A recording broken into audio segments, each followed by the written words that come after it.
दोस्तों, mutual fund हो या शेयर मार्केट हो, ये एक ऐसा टॉपिक है जिसे ज़्यादातर लोग इग्नोर करते हैं। लेकिन ये काफ़ी ज़्यादा इम्पॉर्टेंट टॉपिक है, क्योंकि अगर आप इसे फॉलो नहीं करेंगे तो हो सकता है आपको भी कुछ दिनों बाद कोई एसएमएस आए इनकम टैक्स की तरफ से, या कोई ईमेल आए इनकम टैक्स की तरफ से, जिसमें आपको नोटिस दिया जाए कि आपको इतना पेनल्टी लग सकता है, आपको इतना चार्जेस लग सकता है, एक नोटिस आ जाए। तो अगर आप इसे इग्नोर करेंगे इनकम टैक्स को, तो ये बहुत ही ज़्यादा खतरनाक हो सकता है। और आप जितना पैसा इन्वेस्ट करेंगे हो सकता है उससे ज़्यादा आपको पेनल्टी देना पड़ जाए। इसीलिए इस टॉपिक को जो ज़्यादातर लोग इग्नोर करते हैं, इग्नोर नहीं करना चाहिए। तो आज हम आपको बताने वाले हैं कि म्यूचुअल फंड में और शेयर मार्केट में आप कितना पैसा इन्वेस्ट करें साल में कि आपको इनकम टैक्स का नोटिस ना आए। ठीक है, आज का टाइम में जो डिजिटल ज़माना है, यहाँ पर आप कुछ छुपा नहीं सकते इनकम टैक्स से। वहाँ पे आप छुपा नहीं सकते कि हाँ हम इतना इन्वेस्ट कर रहे हैं तो गवर्नमेंट को पता नहीं चलेगा, ये गलत है, गवर्नमेंट को पता चल जाएगा। इसीलिए अगर आप शेयर मार्केट में भी इन्वेस्ट करते हैं, सपोज करिए अगर आप ऑप्शन ट्रेडिंग करते हैं, ठीक है, जो शेयर मार्केट में रेगुलर इन्वेस्ट करते हैं, तो वहाँ पर भी अगर आप इग्नोर करेंगे तो वहाँ पर भी आपको लीगल नोटिस आ सकता है। ठीक है, अब पेनल्टी 5 लाख रुपए तक का भी लग सकता है। तो चलिए आज हम सबसे पहले हम आपको बताएंगे कि शेयर मार्केट में कितना तक इन्वेस्ट करना है, और उसके बाद हम बताएंगे आपको म्यूचुअल फंड में कितना तक इन्वेस्ट करना है। सबसे पहले शेयर मार्केट की बात करते हैं।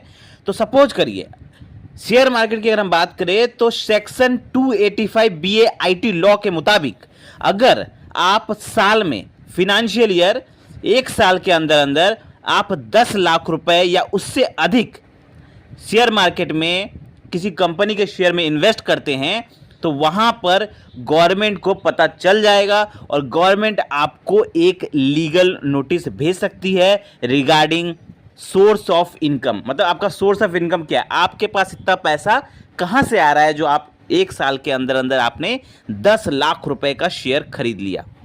अब फाइनेंशियल ईयर का मतलब क्या होता है? फाइनेंशियल ईयर का मतलब होता है कि किसी भी ईयर का अप्रैल से लेकर 31 मार्च, 1 अप्रैल 2000, जैसे अभी सब अगर हम अभी की बात करें तो अभी 2024 चल रहा है, तो 1 अप्रैल 2024 से लेकर 31 मार्च 2025 तक ये एक फाइनेंशियल ईयर होगा। तो मतलब इस टाइप से फाइनेंशियल काउंट होता है, अप्रैल से मार्च तक काउंट होता है। तो यहाँ पर अगर आप उस पीरियड में 10 लाख रुपए या उससे ज़्यादा के अधिक शेयर खरीदते हैं, तो वहाँ पर आपको गवर्नमेंट द्वारा, यहाँ पर गवर्नमेंट को पता चल जाएगा और गवर्नमेंट वहाँ पर आपको हाई वैल्यू ट्रांजैक्शन, अब इतना ज़्यादा पैसा अगर इन्वेस्ट होगा तो गवर्नमेंट उसे हाई वैल्यू ट्रांजैक्शन में गिनेगी और आपको यहाँ पर लीगल नोटिस आ सकता है। अब गवर्नमेंट को पता कैसे चलता है, मैं आपको सबसे पहले बता दूं। गवर्नमेंट को पता चलता है, आपको जो पता ही होगा, आपका जो पैन कार्ड है वो हर जगह लिंक है, आपके आधार कार्ड से लिंक है, आपके डीमेट अकाउंट से लिंक है। अगर आप कहीं पैसा इन्वेस्ट कर रहे हैं, चाहे शेयर मार्केट में हो चाहे म्यूचुअल फंड में हो, तो डीमेट अकाउंट से आपका पैन कार्ड लिंक होता है। प्लस आपको यहाँ पर मैं आपको बता दूँ, एक होता है एनुअल इन्फॉर्मेशन स्टेटमेंट और टैक्स पेयर इन्फॉर्मेशन समरी, जिसे AIS एंड TIS कहते हैं। ये किसी से छुपा नहीं है, गवर्नमेंट से छुपा नहीं है, ये कोई छुपा नहीं सकता।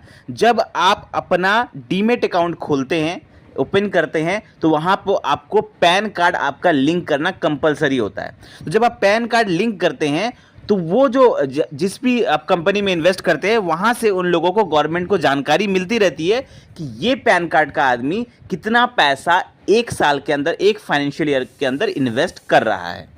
तो इससे गवर्नमेंट आपके हर इन्वेस्टमेंट पर नज़र जरूर रखती है, और वो छोटे मोटे इन्वेस्टमेंट को तो इग्नोर कर देती है, लेकिन जो बड़े इन्वेस्टमेंट होते हैं, साल के 10 लाख रुपए से ज़्यादा के जो इन्वेस्टमेंट होते हैं, वहाँ पर गवर्नमेंट अपनी पैनी नज़र रखती है और वहाँ पर वो चाहती है कि हमें टैक्स मिले, और इसी कारण वो हाई वैल्यू ट्रांजैक्शन वाले ये सब बड़े बड़े इन्वेस्टमेंट को ट्रैक करके वहाँ पर यहाँ पर ये करती है। तो अगर मैं आपको बता दूँ, ये तो था शेयर मार्केट का। म्यूचुअल फंड में कितना है?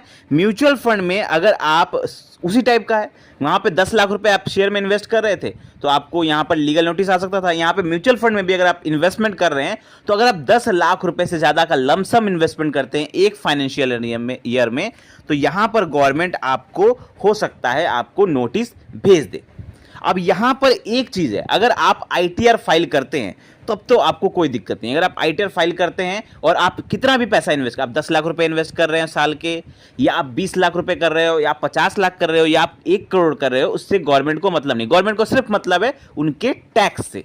अगर आप आईटीआर फाइल कर रहे हैं, वहां पे शो कर रहे हैं कि हाँ मैं इस जगह पे इन्वेस्ट कर रहा हूं, आप उसके हिसाब से टैक्स दे रहे हैं, तो गवर्नमेंट को आपसे कोई मतलब नहीं है कि आप कितना पैसा इन्वेस्ट कर रहे हैं। आपकी जितनी मर्जी आप उतना इन्वेस्ट करें, बस आप, गवर्नमेंट को क्या चाहिए? गवर्नमेंट को चाहिए टैक्स।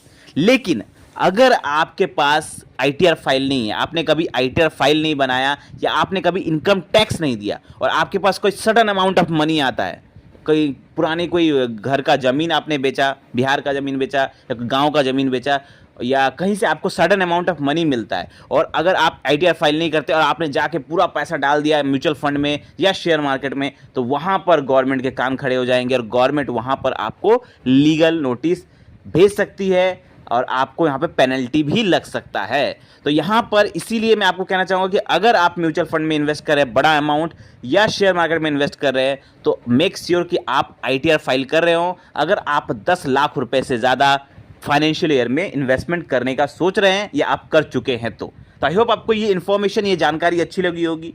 कोई भी अगर मन में डाउट रह गया हो फिर भी टैक्स के बारे में, तो आप हमें कमेंट कर सकते हैं। मिलते हैं कल एक नई फाइनेंशियल वीडियो के साथ। थैंक यू, धन्यवाद।